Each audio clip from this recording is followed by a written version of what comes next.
Good evening. This is the Wednesday, January 4th regular meeting of the Economic Development Commission. It is 5:30 p.m. in the meeting hall. We have one person on the line. May I just ask if you're a member of the public or a member of the commission? Member of the public. All right. Well, welcome. Thank you. Okay, so we're just getting started. We have EDC Commission members in attendance: Jean Wilczynski, John Stratton, Joe Kamian, Cheryl Poirier, MJ DeRizio, and Mona Colwell. We have as guests at the table Edie Twining and Howard Margulies of the Halls Road Improvement Committee. I am expecting Sherry Cody to arrive at any point, and Wendy Russell is excused for travel reasons. 2, 3, 4, 5, 6, 7, 8, and that's all of us. Okay, our first order of business is the approval of the December 7th meeting minutes. Is there a motion to approve the minutes? So moved. Jean, and is there a second? I'll second it. Joe, any discussion? All right, if there's no discussion, all in favor? Aye. Aye. Against? Or abstaining? All right, the meeting minutes are approved.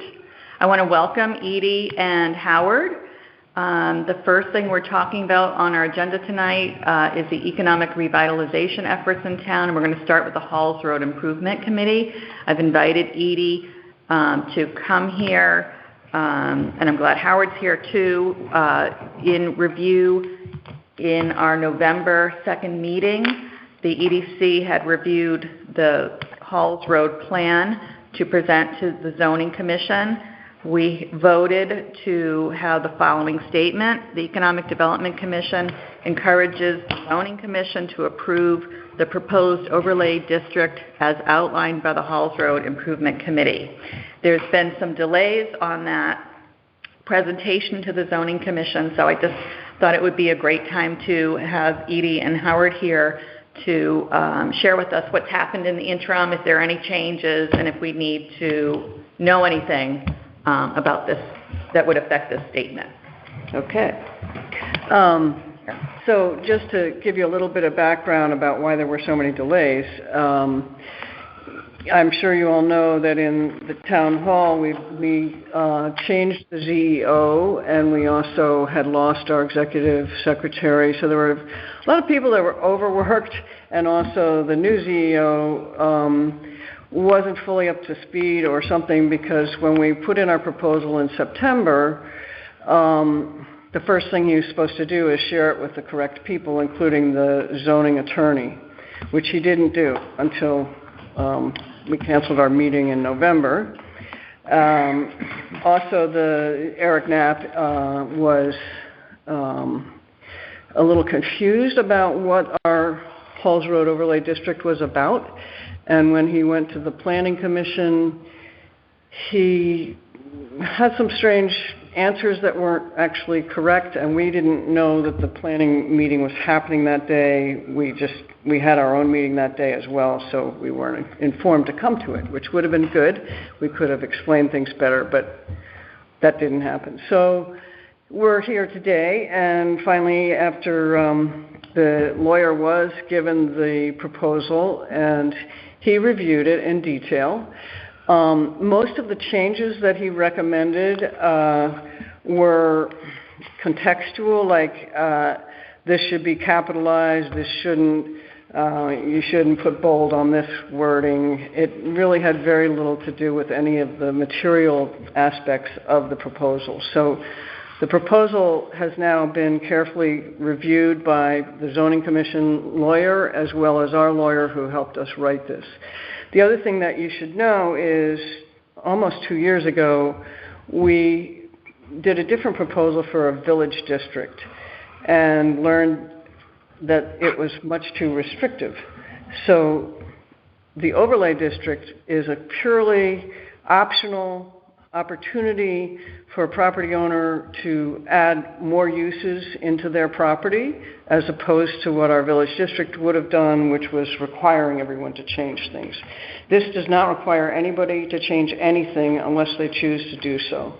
So that's the biggest change that's happened in what our current proposal is about.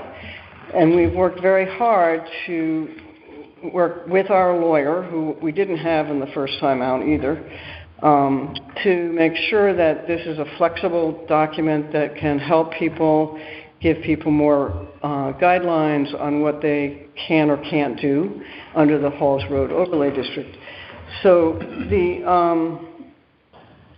there's the basic premise is we're working from the master plan that was developed for Halls Road to try and bring the stores up from 60-foot setbacks up to the roadway to make a streetscape where people can walk along Halls Road and do shopping and living closer to the road as opposed to the 1950s and 60s strip center concept, which really was a huge change for Old Lyme. Originally, Lime Street was a mixed-use environment. We had people buying and building and making things and living there on Lime Street. They specifically changed the zoning to C30S on Halls Road to encourage a strip center, which was the modern idea. Everybody could drive in and park in giant parking lots. That's not as popular as it was back then, and people are trying to get away from driving everywhere and walk places.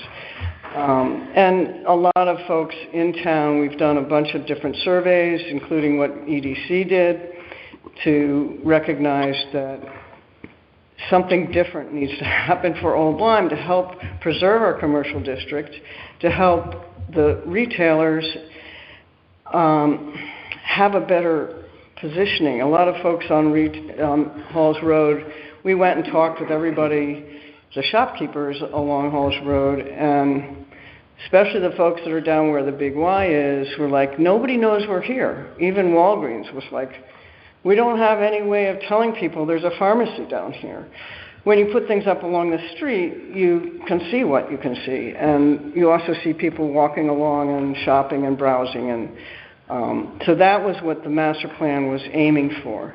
In order to do that, there's two things happening in the master plan. One is to make sure that the zoning can be more flexible for people who want to build next to the road, and also have multifamily housing, which is one of the biggest things that the town is in need of currently. There's very, very little rental housing in town. There's nowhere to go if you want to stay in Old Lyme and you're turning 90 years old and there's nowhere to rent. So younger people and older people have nowhere to go besides a single-family home, which doesn't always suit every single person in this town. And the other part to the master plan was to put it together so that we can have sidewalks and landscaping and lighting along Halls Road that will allow anything that's built near the road to have something to look at. So if you're walking down a sidewalk, currently, if there was a sidewalk on Halls Road, you'd be looking across parking lots to any of the venues that are available today. So by bringing the streetscape up to the road, that gives you something to walk by and look at. But also the other part of the public improvements is to create a pedestrian bridge across Lieutenant River. And this is another piece that right now people just drive across the Halls Road Bridge and never really get what's there, which is a beautiful tidal river and something that the Arts District looks at, and there's nothing really there currently. By connecting the old bridge abutments with a bridge, it allows people to actually engage with the river and see what's there and enjoy it. So, what am I forgetting? So I think basically right now we have two things happening. One is on Monday we're going to be presenting finally our overlay district, And also, we have received bids from our request for proposals for design work for the bridge and trails that lead to and from the riverside. So we are going to be reviewing presentations in February. There was quite a range in pricing that we got back from these proposals. And the reason we're looking at that particular section, I'll just show you on here. So the access to and from this bridge is, or do you want to put it on the? Yeah. Okay. Let's go back a couple.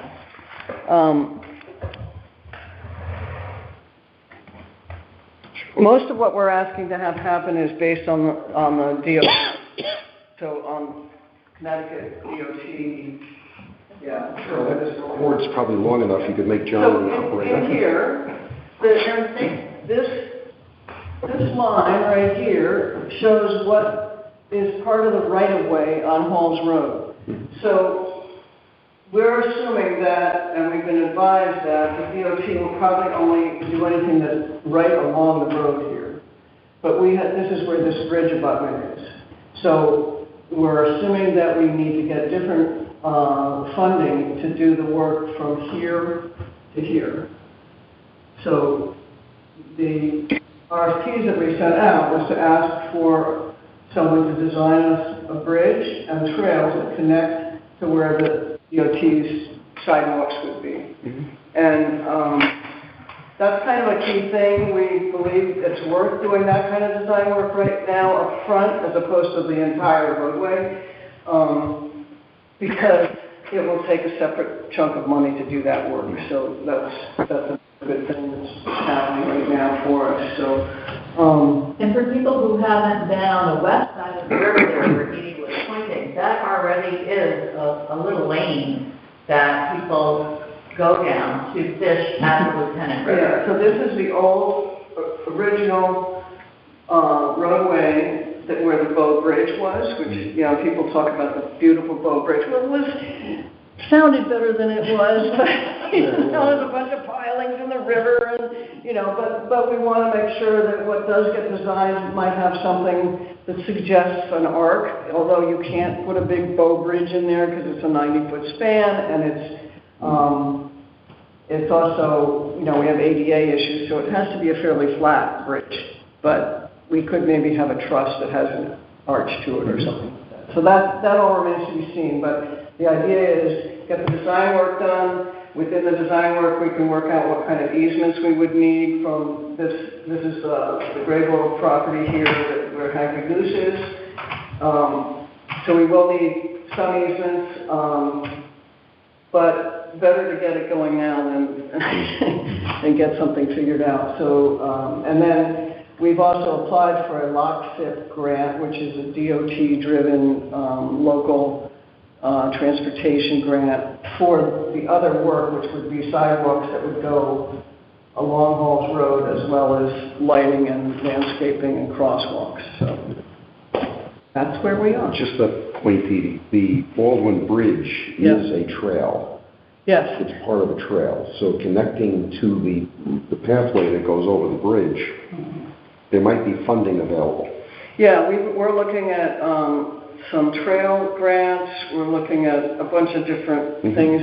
If we can do an interconnective trail situation, that's another good piece to this. So we do have 2 people that have joined us to help with grants, and they're both seasoned grant writers. Good. And one's much more involved in conservation than the other, but, you know, they seem pretty good and willing to help out, which is, it took a while to find those people, but we did get somewhere with that too. So, Does anyone have other questions? I'd just like to raise an additional point, and that fits in nicely with the so-called artist trail behind the Art Association and the Flowgrids and perhaps the Audubon building. Yep, they will eventually. So that, I mean, there's a sort of nexus of tourist traffic, so to speak. Yeah, no, Connect with that. often people come to the Flow Bridge and want to know somewhere to eat when it's too crowded to eat there. They often go to the Hungry Goose, which those guys love that, but if they could also connect over to this side of the world where there might be more restaurants because people are up against the road and it's a more vital looking area. Or park here and go there. You know. Yeah. I just might add too, if you step back from an economic development point of view, one of the prime drivers of this project, we always wanted to leverage the arts community. That kind of makes Old Lyme unique. You know, if you're going to have very significant changes in retail businesses and decline of strip malls, and we're going to be competing. So as businesses go out, we're going to be competing against East Lyme, Old Saybrook, everywhere. So what distinguishes us is the arts, and the more we could leverage that, the better off we are. So this improvements to Halls Road and the connectivity and everything will allow synergy where hopefully people who come in now for the arts will stay for businesses, and if we improve it and it looks good and walkable and people come in for that and go to the arts. So that kind of sets up, you know, the economic viability of the central commercial area.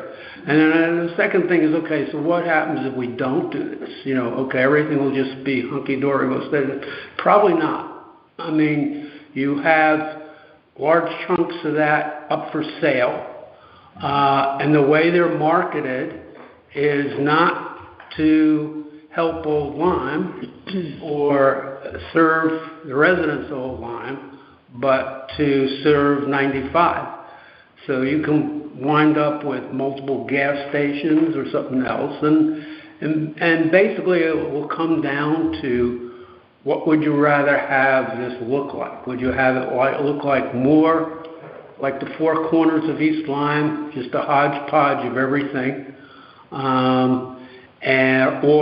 or something more look like Niantic, where you can walk around, it's walkable, it's alive after 5 o'clock because there's some, you know, housing, and it fills that need for, as Edie said, for, you know, other options from single-family homes. I'm glad you drew the comparison, or the implicit comparison between Flanders and downtown Niantic. Flanders is what we have now, except large, and downtown Niantic with its stores that crowd right up to the street. I might also say that Chester inadvertently follows that model, and there are tons of people there on their welcome nights. And I think it's, you know, when real estate is looking at sell, say, the highway that's here today, I know it's been up for sale. Or shop, Old Lyme Shopping Center, sorry. A lot of us refer to it as that. But it's true that really, for retail right now, there's no incentive for developers to be building new retail because they're not going to get a lot of money back. Whereas if they see, oh, I have this amazing on and off from the highway situation here, we want to put in more gas stations, more convenience stores, more things that serve the highway, to Howard's point, and they have no one to compete with because there's no one looking at it saying, I could put in multifamily housing here. So as soon as you make that an option with the change in the zoning, you open up a new opportunity to bid against the highway-centric type of development and come up with something that's more in tune with what the town wants. So that's another good reason to go that direction. You may want to explain a little bit about the architectural review and the requirement to put retail on Halls Road. So there's one thing in the overlay district called a qualifying project. So to qualify for a project, you need to be able to, for the overlay. Now, if you stay in C30, you don't have to do any of this. But if you want to build something with the overlay, the requirement is to build you have to build within if you're on Halls Road, you need to build right up to the street, either 15 feet to 0 from the street edge, or the right-of-way edge, really. And you need to build commercial facing on the first floor, and you can build above or behind that multifamily housing or more commercial. So that's probably the strictest regulation we have in there, and it's a way of enforcing the master plan vision to make sure we can move things up to the street. So by moving things up to the street and allowing more residential above or beyond that, we're making a significant change to the roadway. But it's also ensuring that someone can't just put in multifamily housing. No, you can't. You have to retain some commercial so that our commercial district stays intact. Yeah, and that's so key. So we're not trying to just make a residential area on Halls Road. That's not the point of this. It's to make a walkable streetscape. So and yes, it also answers the huge need in town to have more apartments and townhouses that we don't have, and also keep it right in the commercial area. But it's still, in order to do that, you have to build some commercial, very small amount of retail or commercial up against the street in return for being able to do the other part of the work of residential. A lot of people are just residential developers and don't have any interest in doing any retail. So if that's the case, they would probably need to go and find someone who's more of a retail developer who would help them out with this project. So, and also you could consolidate some properties. If you're, say, further back on Davis Road somewhere and you still want to do some kind of multifamily housing, you might consolidate with some of the facing properties on Halls Road so that you could do that. So, it's complex. It's not like, gee, I own a building on Halls Road and I want to do something and I can't afford to do anything. It's going to take a serious developer, maybe a mixed-use developer, to do something like you're seeing in Niantic, where the Sif Bakery just went in, where they did, apartments upstairs and retail on the first floor. So that's kind of our goal, to get to that. And the goal was also to make sure we keep our retail. That if we just don't, we're finding that developers would prefer to just build residential. It's more profitable. So that's more the carrot. Yeah. And if we don't have this requirement, then we won't have our retail. So that's why that's in there. Yes, it's the way to ensure that. So it's sort of a carrot, a small bit of retail, and you get the carrot of doing residential, which is a better return anyway. So, Is there an actual ratio between the retail and the residential in the overlay? There's a requirement of a certain percentage of the property that's facing the road has to be, and I don't have it all down here in front of me, but it's, let's see if it's in here. I forget the numbers. There's a certain percent that has to be a building on the lot, and then, you have to take into account the setback and the side of the driveway. I understand, but you have a structure, and it's going to have some commercial and some residential. Is it 70 residential, 30 commercial, roughly? I mean, you've been at it for 3 years, 4 years. Is it 50-50? Do you have any clue? It's basically, it's a 40-foot depth of the first floor of any commercial space, and then a certain percent of the width of what you actually own, and then anything beyond that can be residential or commercial. So square footage, not units. Right, yeah. It's not even considered square footage. It's a certain amount of 40-foot, so minimum setback from residents in rural districts.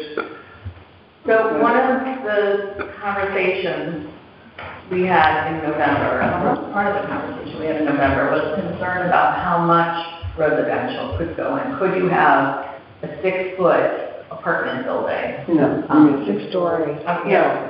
So That would be for me, 6 foot. Our maximum height is 40 feet, okay, which would include a slanted roof. And that's pretty much 3 stories. So nothing's going to be more than 3 stories high in this overlay. And also, let's see, what else can I tell you? So right now it's 35 is the current height option in C30S. We're going to 40 just so we can get it. 35 is like 2.5 stories or something. So by 40, it allows to have a slanted roof that's more in keeping with the style of 01. Let's see what else I can tell you. So right now, the minimum setback is 60 feet, and all along Line Street is 15 feet, which is where we got that number. So that's the maximum setback. So again, it's keeping you from building way, way back. So you need to be no further than 15 feet from the road. And as you build in the front, are you encroaching on the parking space ratios for everything that exists? Or does that have to change too? The parking ratio is different. Right now, it's like way more than is really needed, especially in, the big shopping center area we look at. So just like in Niantic, we're easing that parking ratio so that we can make sure that we don't have giant parking lots, but we have adequate parking lots. The thing in commercial and residential is typically residentials are going away during the day and there's more parking left over for retail as opposed to right now it's just all about retail. So, other than the 40-foot, what other design restrictions do you have? How are you going to guarantee in your vision that it's going to look like what you want? Are people going to be able to just put in modern buildings? Good question. So one of the things we also added into the overlay district is a design guideline committee. So the design guidelines are there's a whole set of drawings that show you what's on Line Street and the typical types of facades and doorways and siding treatment. And what we are asking for is to have a design guideline committee that will review plans. And so basically when a developer comes to town and wants to make something, before they even go to looking for a special permit, they go to the town and say, what am I allowed to do? So when they look at the overlay district, they see what the design guidelines are. That helps them design their projects with more assurance than nothing at all to go by.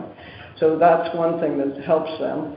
And then also they work with the ZEO, and if needed, he turns it over to us, to whoever the committee is, to review what their concepts are. Some folks are concerned that, there's a 35-day window from your special permit application to have those designs approved. But they would typically be reviewed and looked at before you even put in that special permit. And the idea there is to try and make things that right now, there's no consistency, there's no real architectural standard going on along Halls Road. So this idea, and we'd heard from zoning way back in the beginning of our project that they really wish they had some way of sussing out what people are asking to build. There's no guideline for them currently. So this is another way of helping with that. Isn't it something that Niantic has for their Yep, they have downtown design area? guidelines. What you can have for your roof pitch and for your window, Yep. tree, sills and Yep. surrounds. Yep. In the area for the overlay, have you calculated the total amount of tax revenue? It greatly increases it. No, what is today? Do we know what the tax revenue is from this area today? And what you're projecting? Do we have some kind of an idea so that we know from an economic standpoint for the town, why is this beneficial? Currently we make, X dollars in revenue, and we could have the potential to go to X. Well, if you look at it very simply. No, I'm talking about, did you guys have the exact number? I don't have an exact number because nothing's been built, nothing's. You know what's there now and how much they pay in taxes. If I could explain, Oh, sorry. how to think about it, because we can't tell you exactly anything. But if you have a one-story building with retail in it, which is a lot of Halls Road, and you put 3 stories there, the taxes for 1 story goes 2 times more, so it's much higher. So the fact that you have more density on the property gives you better tax revenue. Wait, but I just meant like in the grand scheme of like the amount of taxes that come in, like nobody looked at what is the total number now? I think the tax assessor, probably. Well, I would just thought that would have been part of the It project. helps our tax base. I'm not sure what you're trying to get to, but I'm just trying to find out what is the amount of tax revenue right now for this overlay area that's come, I mean, I don't have that off the tip of my head. But it's certainly, we've looked at that, and, we've looked at, when you add additional density to a property, you're going to get better tax revenue, right? Does that make sense to you? I just I'm trying to help you. That's not my question. My question is, what's the value of the real estate currently? Like, what is the total tax revenue that's coming in right now based on, this overlay area? That was just my question. So the answer is you don't. I mean, you can certainly look into it and tell me. I'm not. the Well, you one could pitching potentially lose what's in the project. back of the project, so that would offset what you're gaining in the I'm not the one pitching front. the project. What have the property owners, the current owners, said about this? Have you pitched this to them? We've talked to property owners that we can reach. There are a lot of property owners that are nowhere near Old Lyme. They live in Arizona and various other places. We don't expect that they would be the people as investors to consider doing a large-scale development project. It's unlikely. Most people, once they do a development, they sell the property to an investor. The investor sits back and collects the money they get. So they're not developers. They're investors. We do have some developers in town who would like to build stuff on Halls Road. So we've heard from them. We have talked to the biggest property owner, Matt Prosser, who owns the entire Big Y area. And again, he's an investor. He's not a developer.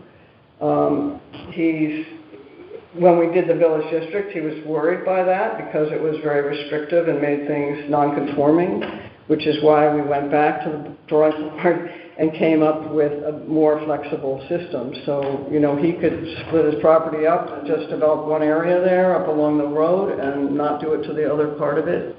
The idea here is to provide a greater opportunity for the town and for Halls Road to be able to answer some of the needs we have, which is protecting our commercial and retail, and also to provide additional housing options that we do not have in this town. So that's the main reason. What is the septic restrictions that you're currently facing now with this overlay? Are there any septic issues that you would have for potential investors if they were to put in multifamilies, given that there's no sewer lines there? Is there septic? Yeah, that's for the property owner developer to take care of. We have a statute in town that does not want to see growth, does not want to provide sewer systems in this town. There might be the opportunity to put together enough of a parcel that you could have a community septic system. We did have in our master plan the folks that did that for us to look into that to see whether there are opportunities to do something else that have been approved in the state of Connecticut. There are options for that. It will take some money to do it. That's why a serious developer would do something like that. Someone who just owns a piece of property, they're probably not going to get that involved with it. So you're seemingly close to the finish line here. What has changed in terms of the timeline? You're going to attack the Bow Bridge concept first, and there's no way to proceed with the other stuff simultaneously, you're saying? No, we're proceeding with everything. So the zoning change is another major step. that shows developers that the town is game for change. But once you get the approval, I'm saying, has the timeline changed? And do you have a bona fide marketing plan behind the development to sort of manage your pull to developers, to commercial developers, investors? Most of the property, I mean, you know this better than anyone, most of the property on that street is privately owned. Right. So it's not up to the town to market it. It would be, you know, if one of the property owners wanted to sell their property, then there could probably be some collaboration with the EDC or Halls Road or I mean, whatever. I could see a whole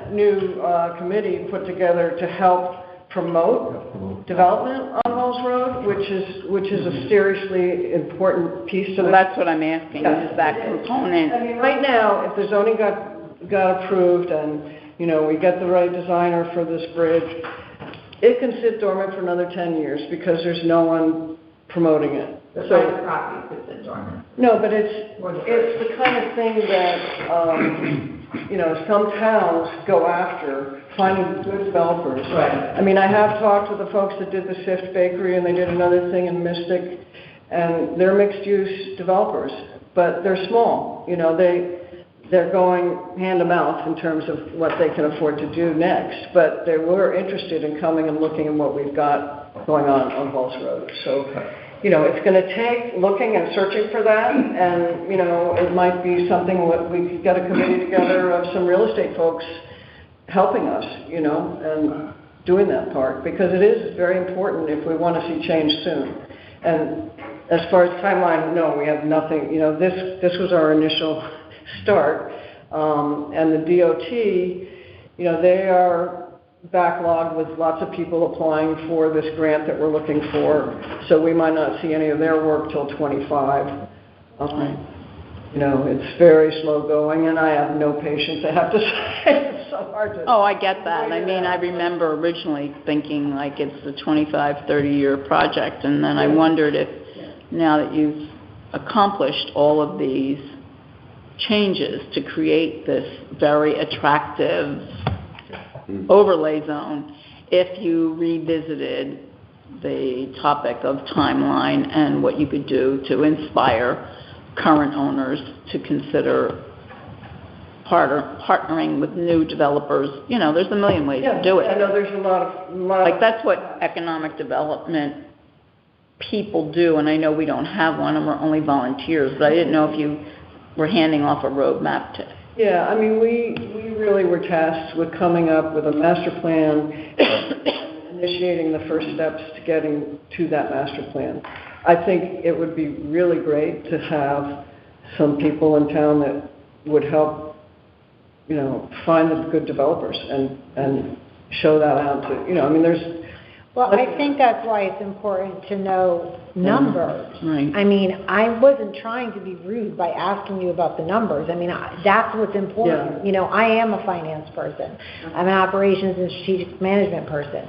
If I were to come in and develop something, I would want to know the numbers, you know? Well, And I know do their own numbers. I mean, they're not going to wait for the... Yeah, but we've solicited, like, I remember I think Barbara no. Galdeo and I were trying to talk to, like, a Trader Joe's and a Whole Foods, and we went, you know, all out before I was even on this commission.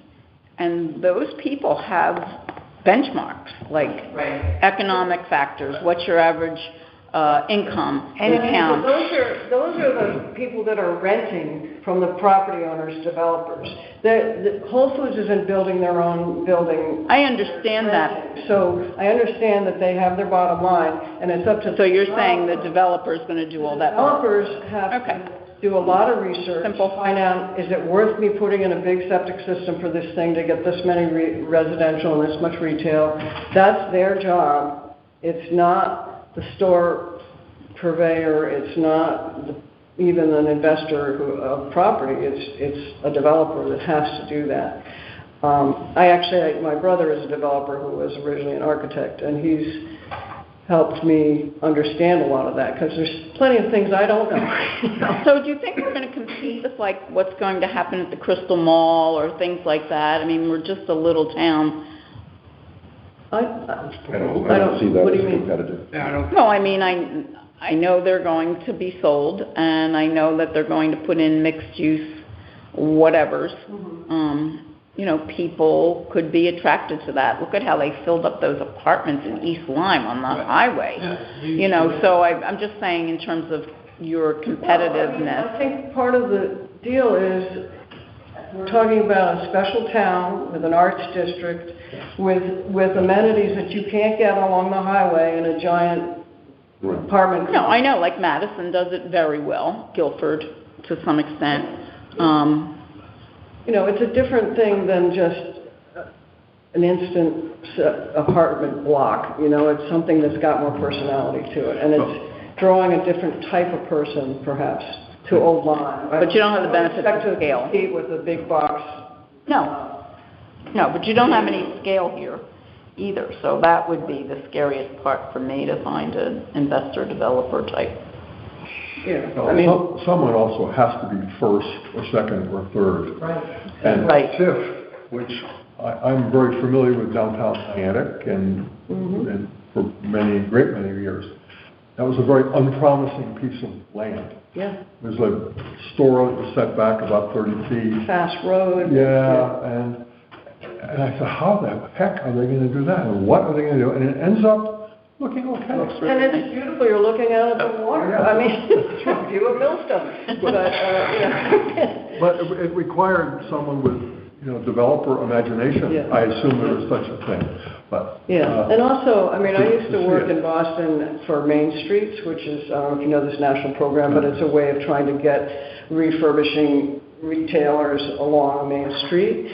And their attitude is, once you start showing people that the town is up for change, I mean, you talk to anybody about Old Lyme that's a developer, they're like, they don't want change, we're not going there. So this is not only, is it a big change to say, we're changing our zoning, we're getting grants to build this to be much nicer. That's a big change. And also, the more you start that, you start with small things, and as one or two things change, you put in that bridge and a nice walkway, or, you know, whatever the first thing is that you do, that starts to snowball. So once one or two developers see what's going on, and more come in, and that's when you see something really happening. And that also helps sell those projects that we don't have anyone to do. You know? But one or two small projects can start, as you're saying, you know, it does. Well, when the Big Y project was put in, many of us remember a little restaurant called Limelight, which was on the west side of that, which seemed to be pretty full of people, pretty much most of the time. Yeah. And I was at a few of those meetings, and the new developer said, well, we offered to allow Limelight to stay, and they just didn't. And the Limelight people were going to take the developers to a lawsuit for kicking them out. Now, what is truth? It doesn't matter. Yeah. Somebody paid, but we lost an important gathering point where people went, and then they would walk around. So, well, you can't have it all done. You can't have it all at Takes once. time, But yeah. the thing is, there was really no looking forward. Yeah. It wasn't just the Limelight. It Yeah. was what it meant. That could Yeah. have been added on to, so Yeah. to speak. But that wasn't part of their plan, and the developer's plan was singularly, well, replacing the Limelight with essentially a bank structurally. It wasn't in the same location. Yeah. And Well, and also, we're at a time right now between COVID and the computer taking over most retailers, all kinds of stuff are happening. So now is the time to make something that's really appealing for people who walk down Lime Street and there's nothing to do on Lime Street. They're still walking there because they want to go around somewhere in this nice town. And you know, as strip malls become less popular and people want to ride bikes and do more walking, adding that bridge in there and adding the walkways along the road with shops along the street, that's something that's perfectly timed for us right now. It's, you know, we might not have gotten away with it 30 years ago. And maybe 30 years ago was when we put in the big one, the little big one. But that's, you know, they tried to make that walkable by having a walkway all along from the post office to. Pretty far, I drive that far. But does anyone do that? No, because there's no there in the middle. If they had put a restaurant in the middle, maybe that would have helped. A bigger restaurant. But it just, there's a kitchen place in the middle of that whole complex, which there's nothing to go to. So that's the kind of thing that we're hearing from all sorts of urban planners and urban designers, that the thing that's happening now is the small town walkable streetscape is the thing that's keeping commercial businesses alive. It's not something to drive to. It's, and even putting in, charging stations, which the town is working on, that's great, because you gotta wait a little while and go into a little cafe or something, so. Well, also, a Seawell, this is up your alley, Joe, a seasonal electric bike charging station. Yeah. And a little rental that the Historic District Commission wouldn't freak out about. Yeah. Yeah. I mean, what do we do? Because this is what will encourage that mobility. Yep. So Edie, is anything different on this than it was this is from September? Mm-hmm. Has any of this changed in the last 2 months when you delayed going before the zoning commission? No, we just cleaned up sentences and things. Okay. So I want to ask everyone if you are comfortable with the vote we took in November on our statement, that we're all set, but if you feel otherwise, if you want another vote on that statement, you should make a motion to do that. Well, also, can I add to that? Mm-hmm. So the EDC is an integral part of the research we did for this project, and we need your support. I mean, we need you guys to believe and understand that change is possible in town. The more positive energy we can put into this, the more likely something will happen. The more likely we might be able to put together a committee to help draw new development into town. And that's all EDC related. We're a little tiny committee connected to the Board of Selectmen, and we've done a lot of work on this, and we're really trying hard to make sure we follow the questions and make the answers that work best for the town. It's not, our committee thinks this is best and nobody else agrees with us. We are working very hard to listen to everybody, and we really need your support. So, I'm glad that you voted to support it, but it would be great if we had an even stronger statement from the very committee that's charged with looking at how economics are developed in this town. So I'll leave it at that.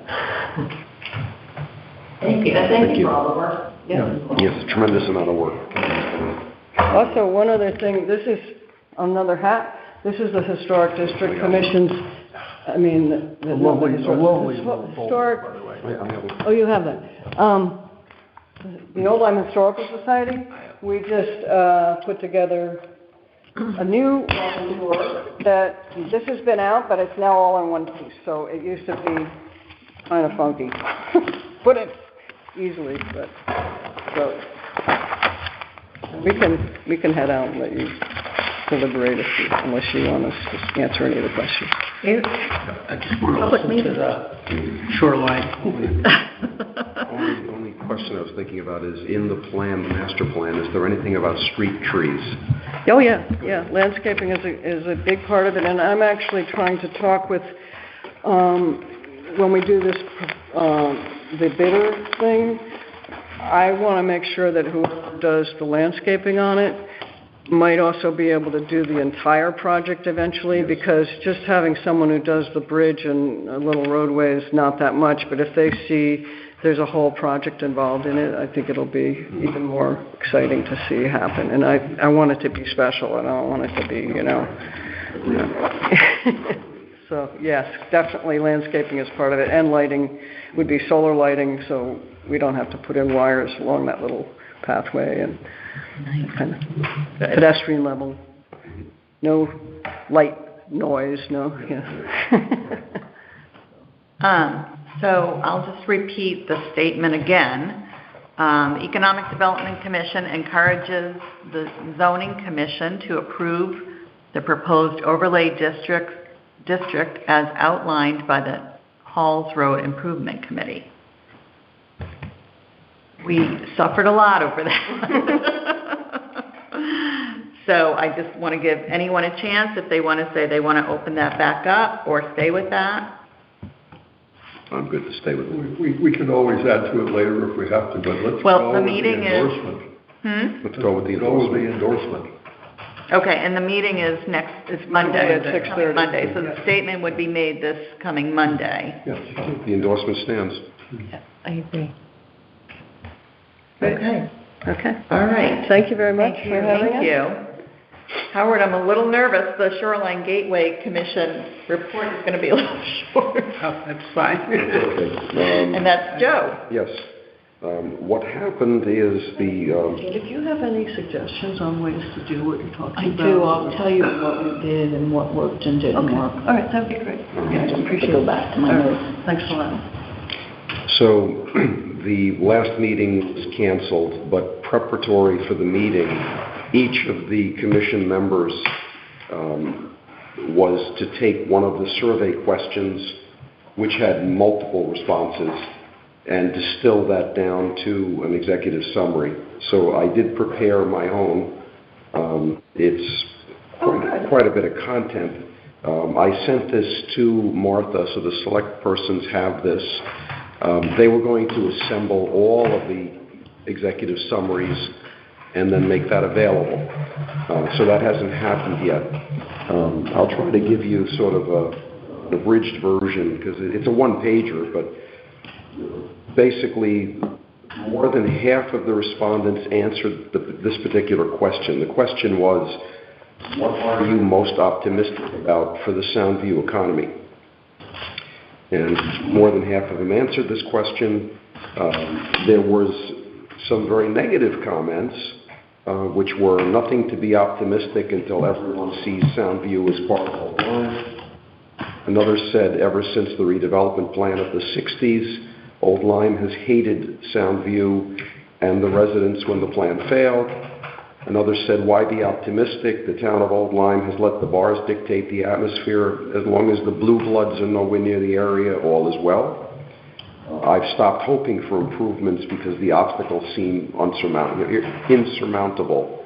And other residents raised similar concerns, but not with so much of a defeatist position. The greater share of respondents, though, volunteered suggestions that broadly addressed wishes and hopes, expressing true optimism. A number of them had said, area looks a lot better than it did a few years ago. Cottages are being renovated. Hopefully businesses that can be sustainable all year will move in.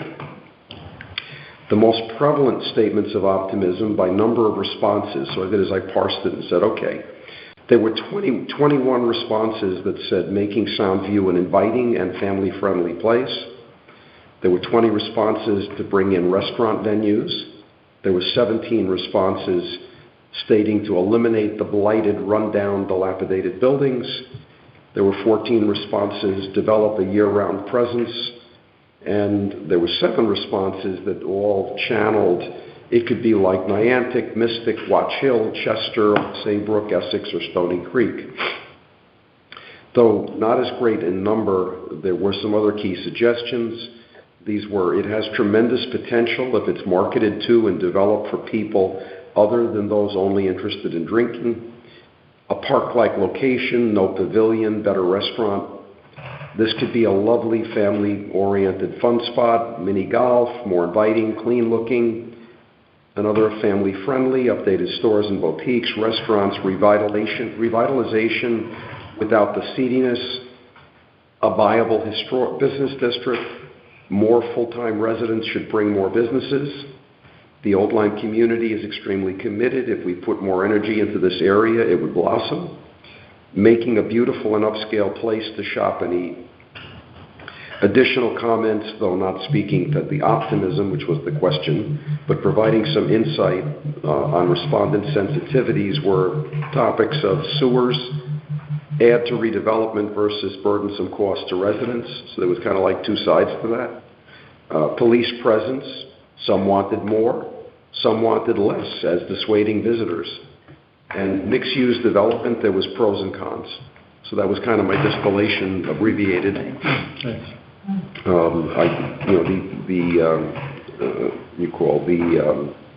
committee will assemble all the other responses. I don't have them. Howard, would you like to ask any questions? I was just curious of what the next steps are.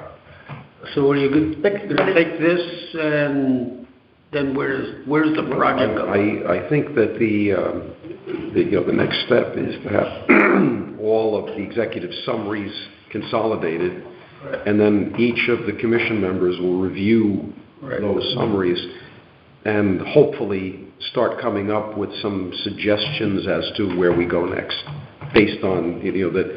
I think it's critical that you get the input of the people that are most involved, and try to respect their feelings and go with what they want.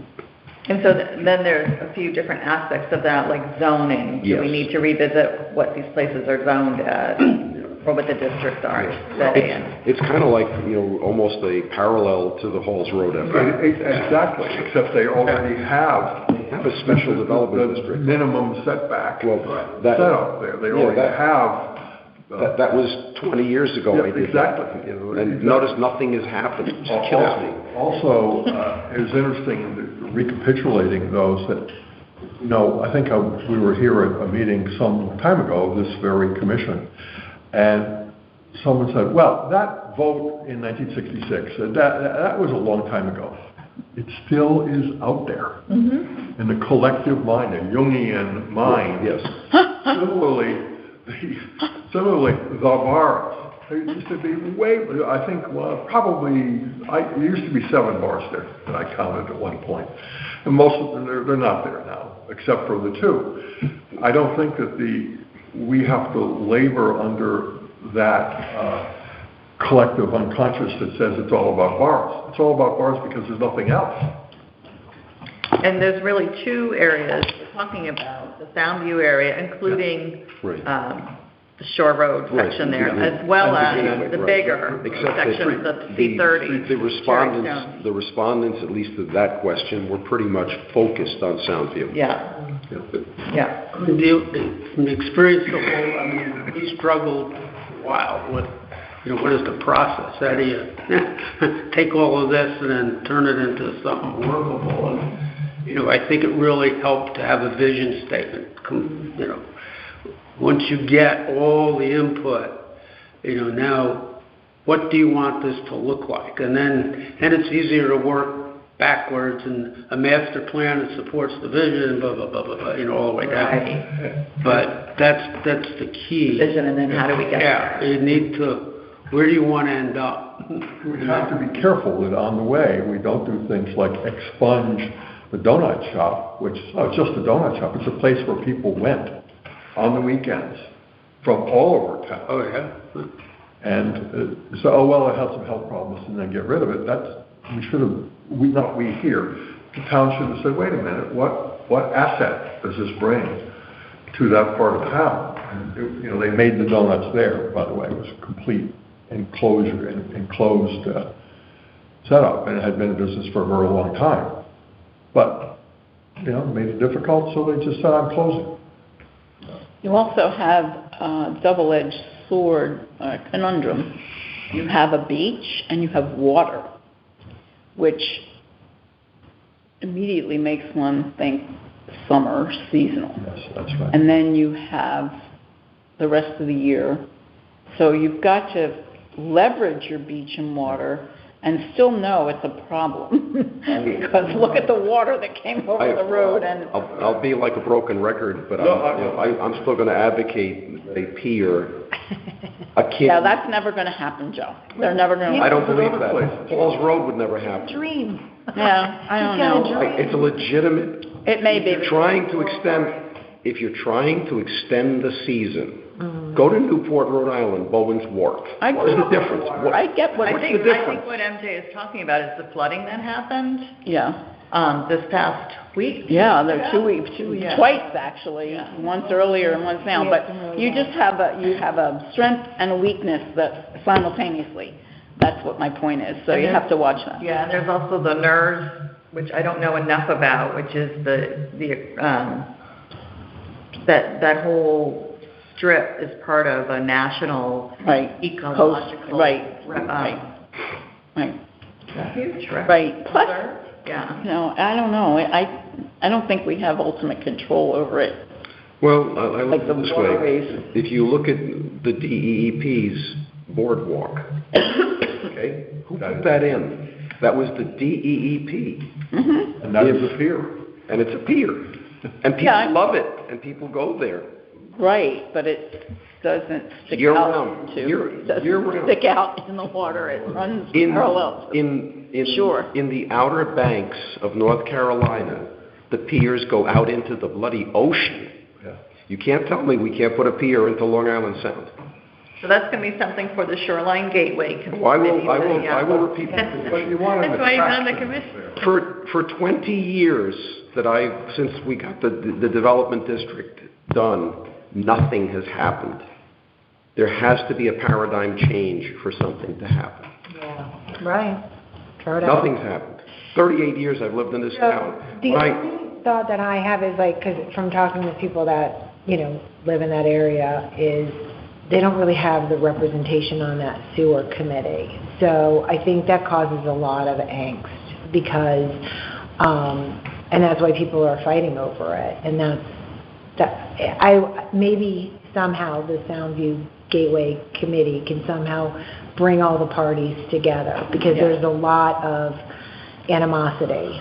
And there are a lot of representatives from that area, there is. people who live down there on the Shoreline Gateway Committee. Right, but they're not on that sewer Yeah, which we committee. don't really have any control over. Right, so somehow working to bring those people together would probably be really helpful because you want they're the ones that are living there and paying taxes. Well, they've also, I hope we're still connected here, but over the years, they've been very resistant to change as well. And So I because just they want to be wanna careful change of their way, generalizing not our about way. people. Yeah, We have to be very careful about generalizing. Yeah, I people's know, that's what opinions I mean. outside of what we've I seen am in being the careful about that. survey.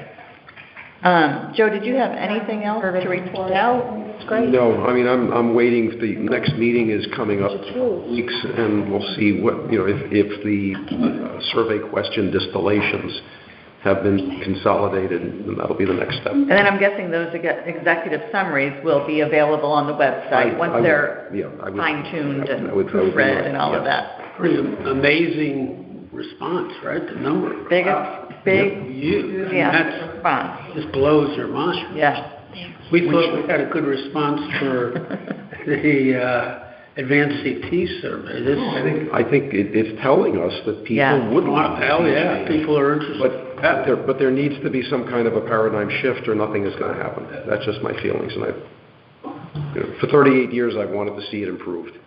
Yeah, me too. And I remember what John talked about, I took my 4-year-old daughter, who's now 42 years old, down there, first time. I had never been there. I had to ride my bike with my little girl on the back of the bike. And I remember she said to me, "Daddy, where are we?" And I go, "Dodge City." All right? Because they actually had a topless bar at the time. It was a Referring to the Bramwell Hotel? Yes. All right, I'm going to rein us in because we have more to go. Thank you. Thank you, Howard. It's good to have you here. Good to have you here. Okay. Economic indicators. We have MJ up with real estate update. Oh, my gosh. Well, I will tell you that commercial property is not moving. Some of it just is stagnant. And there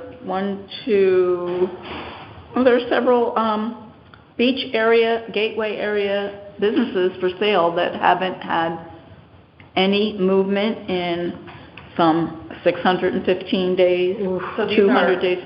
properties for sale, not Properties for leasing. sale. Okay.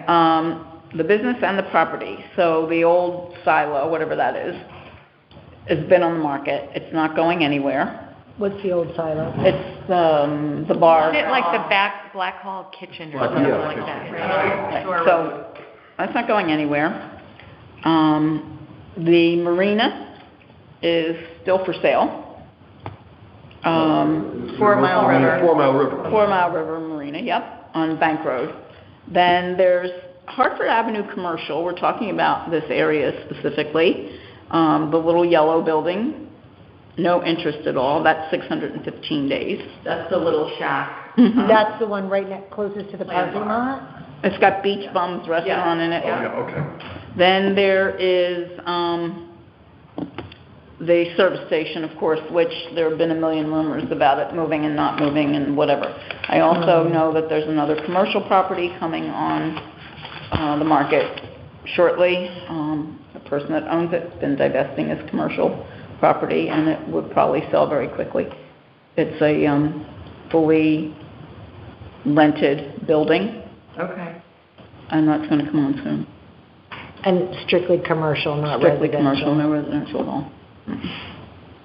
And those sort of sales typically have a clause in them that you have to allow the tenants to stay a certain... Well, it's all negotiable, but this particular property that I know of is in excellent condition. It was just renovated, and it's just a matter of the person just divesting all his real estate holdings in Connecticut and moving to Florida. So I'm thinking about the businesses that are in there. The businesses are viable. They'll probably stay whether they have leases or not. Their rent, if the leases are in place, then they have to honor, the buyer has to honor the leases for the most part. Okay. They can change them at the end of the lease term, but rule of thumb is they honor the leases. It would be difficult and costly not to. But there'd be no reason, I mean, I know the property, so there'd be no reason why there should be anything other than a smooth transition. Okay. Do you know about the building on the corner of Hatchetts Hill and 4 Mile? It used to be Med Options. Oh, yeah, sometimes I go through there and because I cut through like everybody, the road looks nice. Partially paved. Sometimes I see lights on in there. That's what I'm always curious about. I don't know if they're auto lights or not. You know, I don't know if they're auto lights or if they're like cleaning people and just whatever, but it is empty. There's nothing going on there at all. And it's not on the market? No, it's not on the market. Ditto, there's a property in the industrial park too that is not full.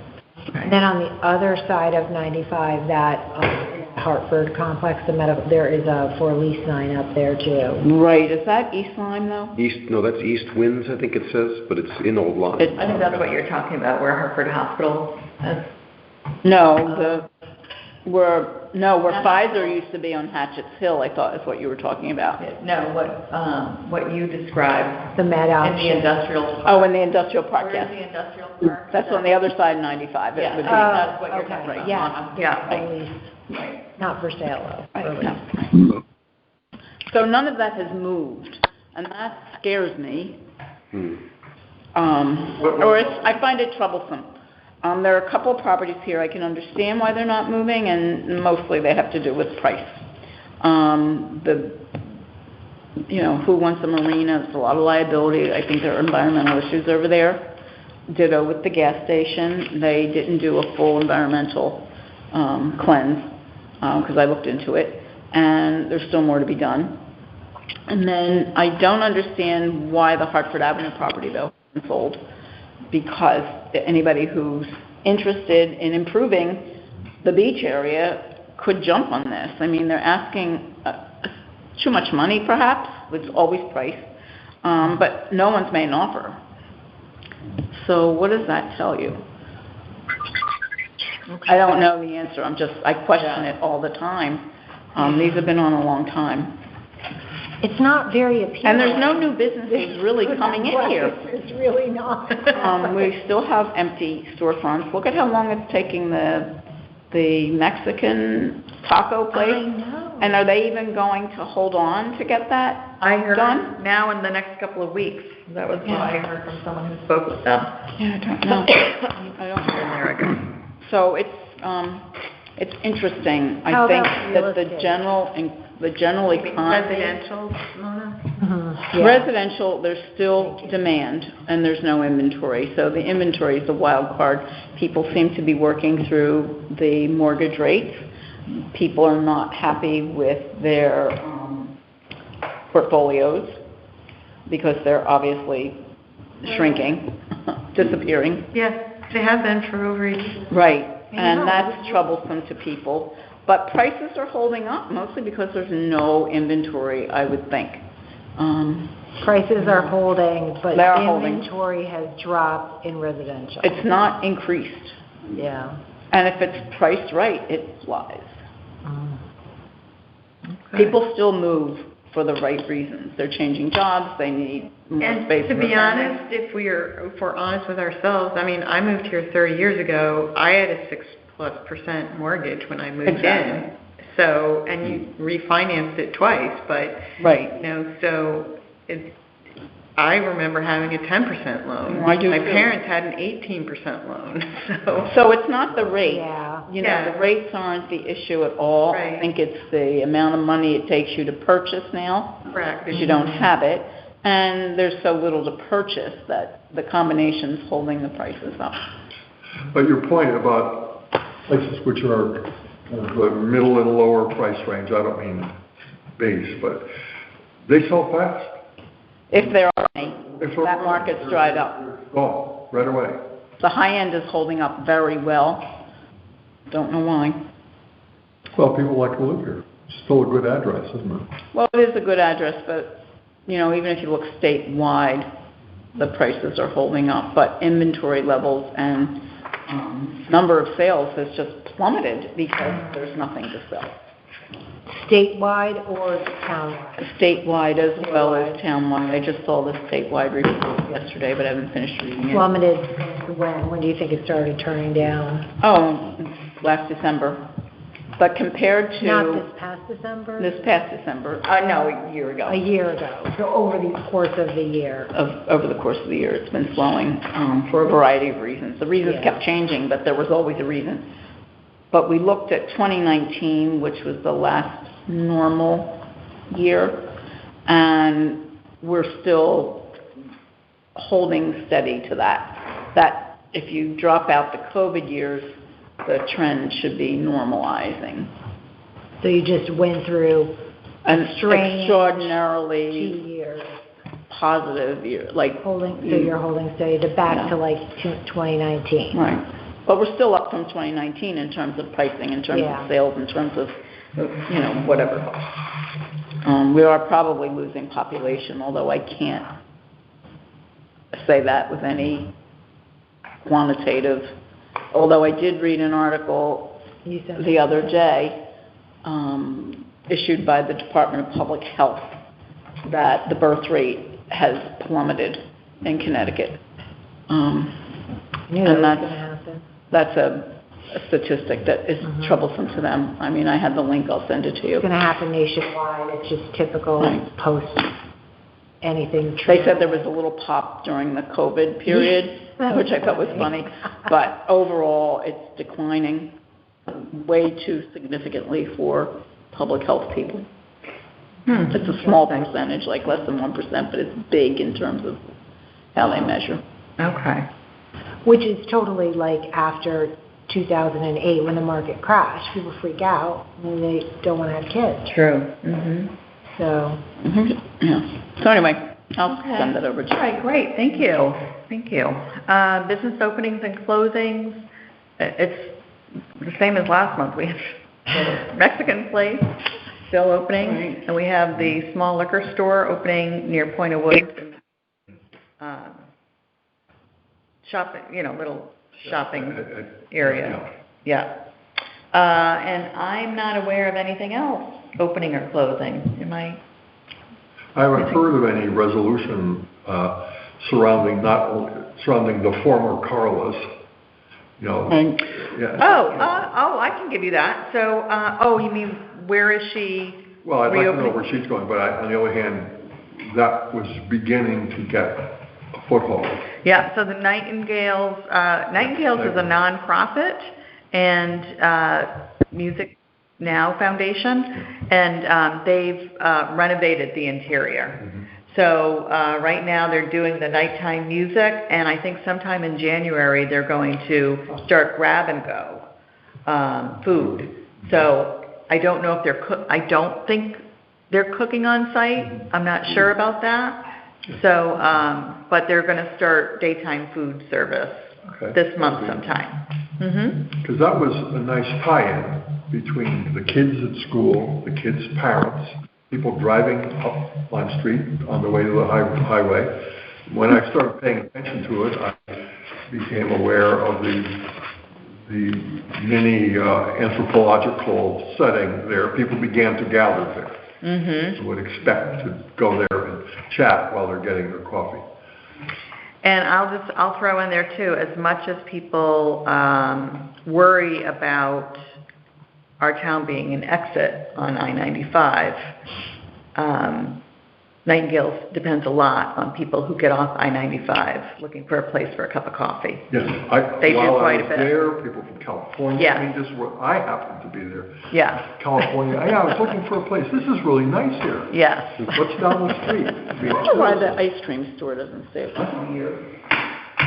People eat ice cream in the winter. You know, there was an article in the Day, today or yesterday, about all the businesses that are doing seasonal now or closing at least for January or a couple of weeks in January. It's Probably because business owners are older, semi-retiring. Have we circled back with Long River Farm to see how they've been doing? Is their business growing? Is it slowing? I'm on their email list, and they're doing great marketing. Good. Yeah, but do people go in there? It seems like I never, on my office, Raco Street, I never see anything. Oh, wait, I'm sorry. I'm thinking of something else. I'm not on there. Yeah. I don't know. I'm not. We should add there now. Yeah. Something else. But I have a question. Okay. Did we talk about Kokomo's? Kokomo's is No, seasonal no. right now, as far as I know. Okay. It's just they closed for the season. That's Oh, they did? the official understanding. I don't know. Well, I know there was some question as to whether they were closing or not. I haven't heard. I didn't know if we had talked about it or not. not lately. I don't think we talked about it last month. I don't even know if they ended up having New Year's Eve open. I don't know. Yeah, because they had planned that, but then they, I believe, decided to be closed for the season.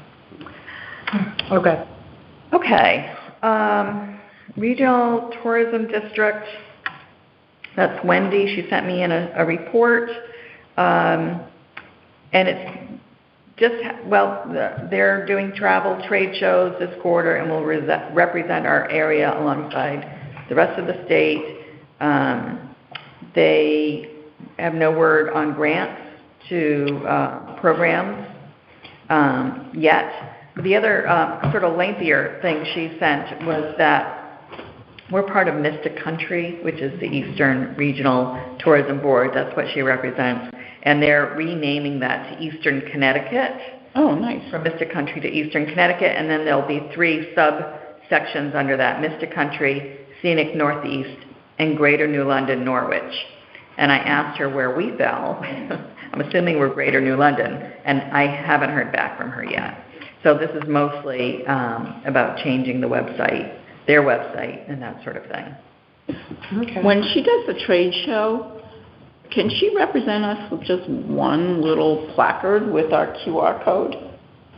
I would have to check with her on that, or we could check with her I mean, on we have that. all this Typically, literature, and speed people like to pick stuff up, but Yeah. the QR code is great. Yeah. People Yeah. love that. It's a kind Yeah. of speed dating setup where they each, Eastern Connecticut would get 10 minutes with a tour company. They'd sit down and they'd tell them everything to do in Eastern Connecticut. So, but that's The good. QR She code does, is great. QR code. Like, don't you have a one piece too that's not even a full open, just a double-sided card? Yeah, we've got that. Yeah, we could talk to her about that for sure. 2 quick things: new business resource guide that will get more attention this month in writing that. Also, the town of Old Lyme. So not our Explore Old Lyme, but the town of Old Lyme is upgrading its website. the government website, and that will be launched mid-February. Oh, good. Have you seen any of it? Have you reviewed Yeah, it? working on it. Oh, good. Oh, good. Thank you, You do Board. good things with websites. Thank you. Thank you. Okay. And really, Are you doing it it- all by yourself? No, Oh. no, I'm just helping out because, they were short-staffed. And I'll mention that too.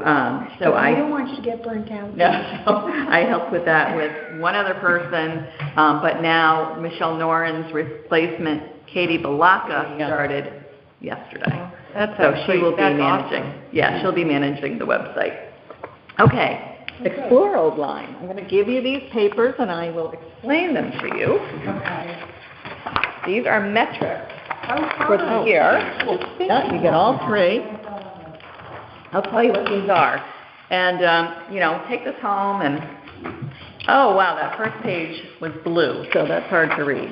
But, I can send you it as well. But the first page is just how many people in the year looked at different pages. Obviously, the home page is the biggest one. Right. But I'll just read them down so you can see them. Midsummer Festival, Make Music, which is the festival in June, Arts Culture, Arts District, annual events, dine, visit, shop, paddle sports, walks of interest, hiking trails, nature recreation, family life, stay, community life, resources for businesses, the blog, which are those little stories on the front, meet the business owners, and work. So what that tells me is that people come to the website because they're looking to find out information about things they want to do. The second page, new or returning visitors, these are where people come from. So the first one, direct, that's people just typing in exploreoldline.com and getting to us. The second one, Florence Griswold Museum has our logo, Explore Old Line, on their website, so people can click on that and come over to us. And believe it or not, 1,500 people, more than 1,500 people, who were new visitors to our site came by way of Florence Griswold. So that tells That's us pretty incredible. we want more businesses in Old Line to have our little logo on their site. Yeah. Over 1,200 people Googled us. People saw Facebook posts and then clicked through. ctvisit.com had some. Lyme Art Association has us on their website, the town website, the Arts District website. Limelight will redirect people. The E-List, I think that's because of Midsummer Festival. And then Blackhall Outfitters, they have us on their website. Bing is a search thing like Google. And Mommy Poppins is things to do with your kids. And then this last one I think is really interesting, and I can explain this one to you. These are the terms people put into Google, or Bing, I suppose, and our name pops up as one of the, sites that you can go to.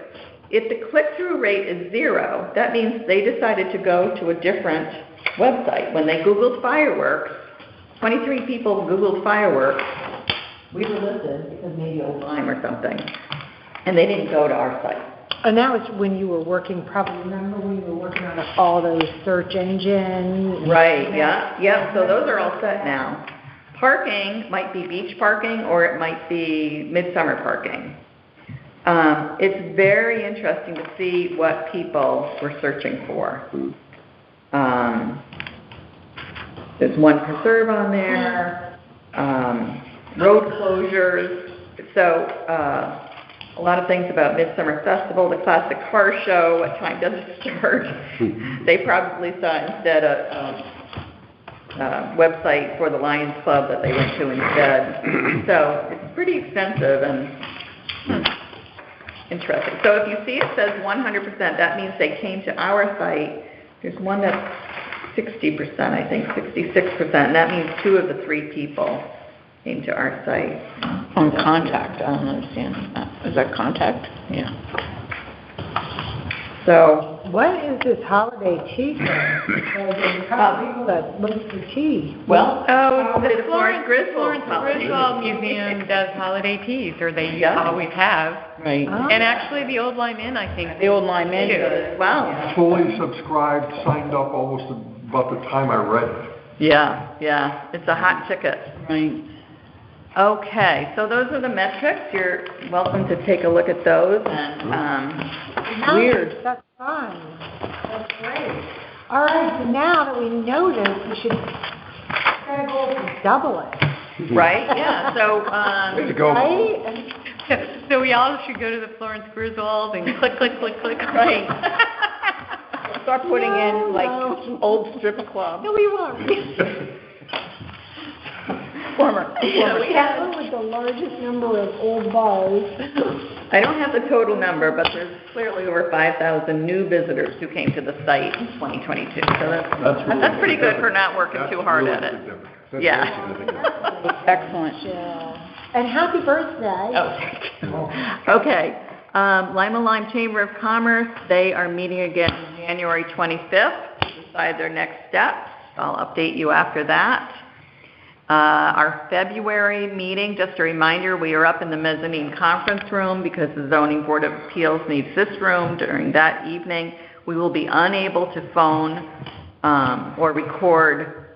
You won't be able to phone in, or we won't be recording that meeting because there's no technology up there for that. So, so know that when you see the agenda for next month, there will not be a call-in number for that. Okay, does anyone have other business? I think I raised the point the last meeting about the railroad. And I have done a fair amount of rereading and looking at bulletins and news stories from the Railroad Administration as well as CT Rail, et cetera, et cetera. There are about a dozen, I would say, different organizations that have their fingers and toes in rail improvement, expansion, et cetera, et cetera. And the thing that stands out to me is that the original old idea, Federal Railroad Administration, I'll summarize it by saying, FRA drops rail bypass plan that was opposed locally. That's the big Amtrak, New York to Boston system. What was the date on that, John? That was 2017. Okay. That I just read. I have stuff that goes right up to this December. It has to do with my next point, which is commuter rail locally. Whether it's Shoreline East, whether it's Metro North, whether it's CT Rail, which has to do with going northward from New Haven and London. But this line here, you don't have to look that up. The original proposal, a new bridge, a brand new bridge, not an improved bridge, but a brand new bridge north of the existing railroad bridge, going kind of through here, ending up a little bit north of the town hall, going through the town hall, going somewhere north of the highway or maybe south. This was very threatening indeed, with a big wide, by the way, a big wide right-of-way proposed. Those little bars there, like a biology map. And that's what was objected to very strenuously. And, I think Blumenthal saying they'd have to tie them to the rails if this was ever going to happen. But Blumenthal is a big backer of the expanded commuter rail. So that means fixing a lot of crossways and bypasses and having possibly a station in Old Lyme. Didn't say where. Could be down where it used to be, down by the Connecticut River, or it could be over at Point of Woods. Could be, we don't know. So there are lots of study groups. There's so much money involved in here that there's a kind of, my assessment of this is kind of bottleneck. Who's got the plan that will get the money? That's my general feeling. I didn't want to print out this is back-to-back printed. I want to print out big stacks for us here. But the information is available. The big plan, the big Amtrak plan, is not dead because it was consigned to whatever Eastern Connecticut wants to do, setting up a committee to improve the high-speed rail. That is different from the commuter rail and the expanded Metro North that exists in the given existing line of stations. So I just think we have to be aware of it, and I will continue to be alert. The Federal Railroad Administration has so much stuff, and you look down for this little tiny bit, and it's almost not there. You know, out of the many billions of dollars available, it's almost not there. But we remain, to use the term bottleneck again, a bottleneck in the high-speed New York to Boston corridor. And we don't want to have someone in some future presidency say, well, we're gonna open you up here, and then all this other clutter we can do, we'll just do it all by eminent domain. So we have to watch out, and it's not trivial. Right, right. So as I recall it, I think I might have been the person that brought up the railroad, the Federal Railroad Administration revisiting a plan. Yeah. And you're saying that they have two parts of that Yes. fall under that. One is the commuter rail and all that, and the other one is Amtrak. But if we're investing so much money in Yep. the railroad bridge, that's going to happen. Yep. And then possibly other ground level passageways for the train. There's going to be a ton of money put in this area. Question is, are people going to use it? We're all concerned about extending the shoreline east, seems logical to me, to westerly. But that's so tiny when you look at it from a Right. Washington point of view. And I'm not surprised they would spend bazillions of dollars to fix the railroad bridge and then decide to change it all. Yeah. And now, by the way, another Not really. railroad bridge No, would I be in know. New London. They would be building another Right. railroad bridge in New London. So- So people said right away, oh, it'd be great for New London. No, Oh. high-speed rail isn't going to stop at New London. Right. The Acela does that now. The Acela, yeah. Acela, well, it does some of the time. It'll blast through other times. Yeah, a few of them do, I think. Yeah, I used Not to find all. the Acela schedule was incompatible with getting to work in New York. Well, And anyway. somebody else was paying. Have you reached out to Greg Stroud? That's my next thing, the editor of the Yeah. Connecticut Examiner or whatever. He likes to, I think, He pay keeps track attention of to that. those. In fact, this is probably his drawing. It's right in the article. Yeah, that's it, right. This is the article. That's good. FRA announces billions. Right, this was from the Connecticut Examiner. Right. So, and they've got a big circle around. Recent. Yeah.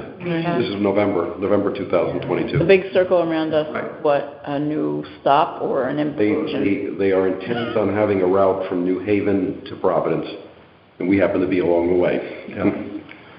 That's the only But way. that remains important, even though articles say, oh, yeah, well, it's not going to happen. Well, it could.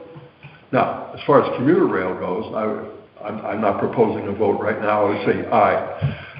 Improve that, make it better, make the shoreline east go, keep the costs down.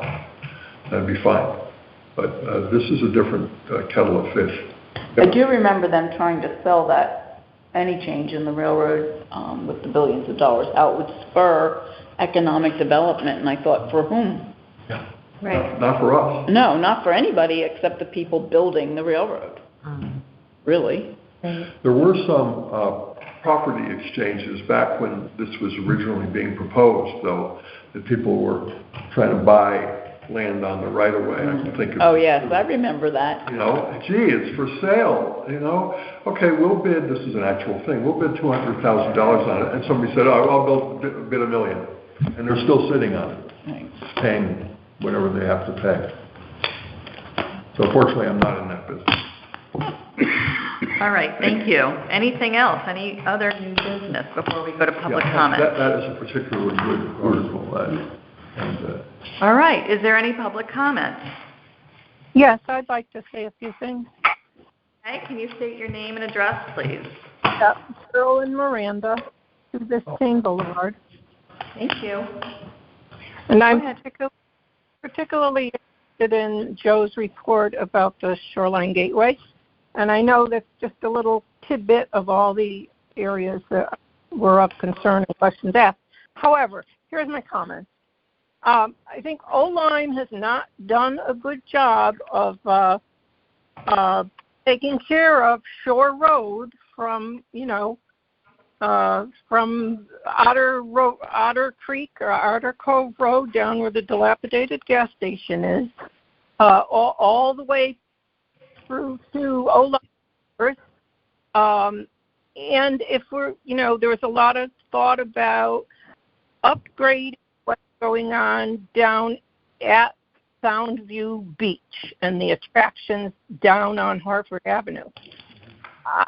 I'm not sure that we're going to present a pretty picture if we do a lot down on Soundview Beach.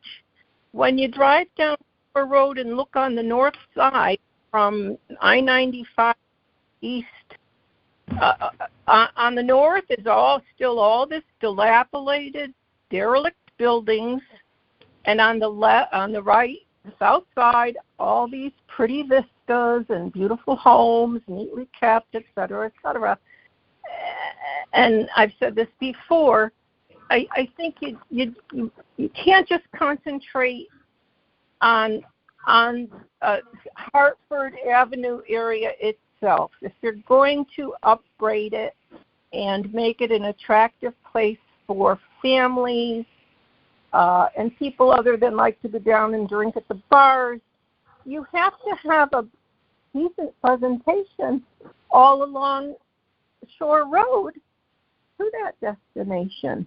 I mean, it's just very frustrating to live down here, keep up a good home, and just continue to watch, quite frankly, the garbage and all this crazy stuff that's allowed to continue to go on here. And a very big issue is attending to traffic down here. The traffic speeds on this road year-round, 50 miles an hour in a 30-mile zone. It's not safe to add a lot of new attractions when you don't get a handle on how to make traffic flow in a more sensible, safe manner. I have personally written letters to the selectmen, spoken at selectmen's meetings, called the town police, have talked to the state police, tried to talk to the resident state trooper who never responds about getting a handle on traffic.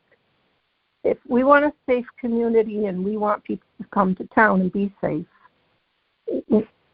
it's just not going to happen down here. There's so many pieces to making this Soundview Gateway a good thing, and I'm very hopeful that can happen. But I think if there's too much concentration on some of the things, especially, like I said, down at the beach on Hartford Avenue, and you don't attend to all this other nonsense that goes on here on Shore Road, it still won't be a place that people will feel it's safe enough and attractive enough to bring their families to. And the one other thing I just want to remind Joe, we aren't North Carolina, we're not Newport, we're not Watch Hill.